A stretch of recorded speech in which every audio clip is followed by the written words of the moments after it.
Hi guys, welcome to Sons of Cain.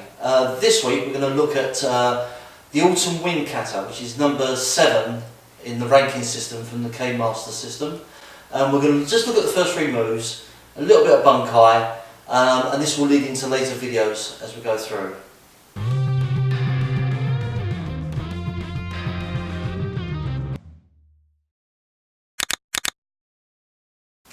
Autumn Wind, first road, slow time.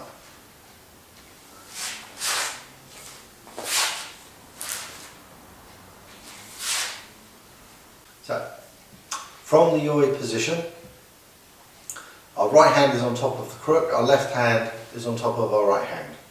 As we begin, we look over our left shoulder first, then over our right shoulder.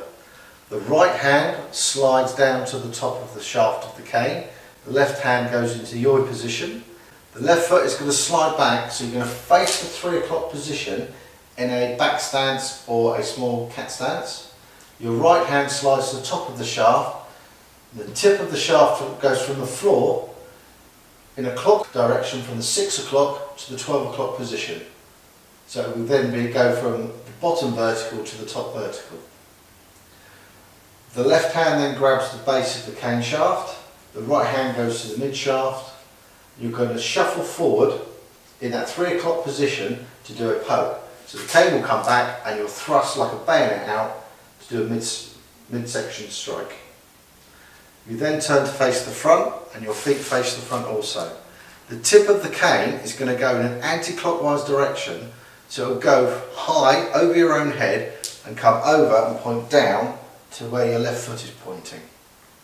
So with an uke, I've got Callum to my right, so as he comes into the right it will come in with a standard oizuki or lunge punch, just for the ease of the exercise. So I'm going to step out of the way and then I'm going to do my fan block, clear the arm. I can then grab the cane, slide the cane into the mid shaft position, I can drive forward and strike him in the chest, and then from there the cane is going to go to the side of his neck and I'm going to bring him down and throw him down onto the floor. So that would be what we call the classic bunkai, so you can understand the dynamics of the moves. For those people that have trained with me, you know I like to mess around, change things, etc. So in reality, would Callum be attacking me from the side in this position with that nice straight punch? Probably not. So if he is actually here, square on, he might be throwing a nice high punch, so I'll be covering. I can still step back, I'm covering myself here, I'm stepping out of range of any other attacks, and then I'm bringing the cane up as a strike to the back of his elbow to clear. And rather than poke him in the chest, I would drive that forward into his neck, or I would go forward over his shoulder. So as you can see, I've slid over his shoulder. His arm's still there, so rather than swinging the cane over this time, what I'm going to do is grab his hand, and as I turn to the front, I'm going to use the cane as a lever against his neck and use his arm as levering against the cane. So I've got a slightly different technique. I'm going to stop there because it gets very uncomfortable and painful there straight away. So a lot of these techniques, when they say from the side, that first movement is getting off their centre line. So that's just one variation. If he comes in and grabs my hand to stop me from using my cane, I can do exactly the same technique. I'm not really changing the cat much. I'm getting off his centre line, rotating this through. I can then drive my cane through. This time, rather than going for the head because the distance is not right, I'll reverse that and I can lock on this way. And then I can go back to my locks, whatever it is I need to do. If it's a double hand grab, exactly the same. I can either bring this up on the outside or the inside of his arm. But again, I'm breaking his posture. I'm breaking his posture. I'm driving. This time, because the cane is so close, I'll be raking the side of his face. Very difficult for me from here to get the leverage in to do that throw.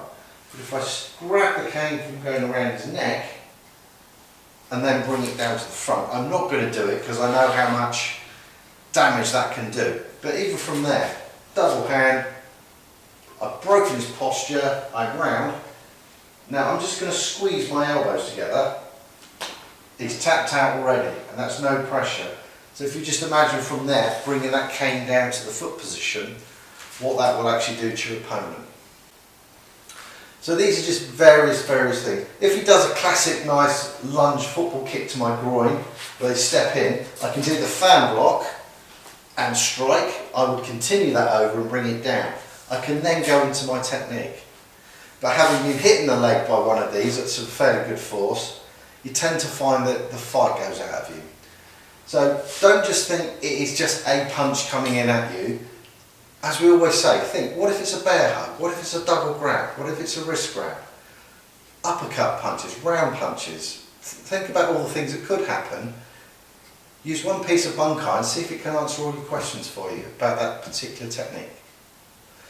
Next time we do these, what we'll do is show you how to step up the training so you get a bit more realism into it. So you'll see us getting body armour on and testing these theories. Because at the moment, a lot of the stuff we do is theoretical. Though we know it works, we want to show you that it does work. As you can see from Chris's demonstration for the able-bodied, the bunkai works fantastic. For a chair position, we're looking at it slightly a little bit different here. I haven't got the step back. I can still see that the strike's coming in. So you have the fan strike as before, but once I get to this point, I've got no power. You've got the two-handed push away, and you've got the potential of bringing them through this way, but it's side on. So although we can do this kata, the practical implications are a lot different. If I see Chris coming at me and I've come offline,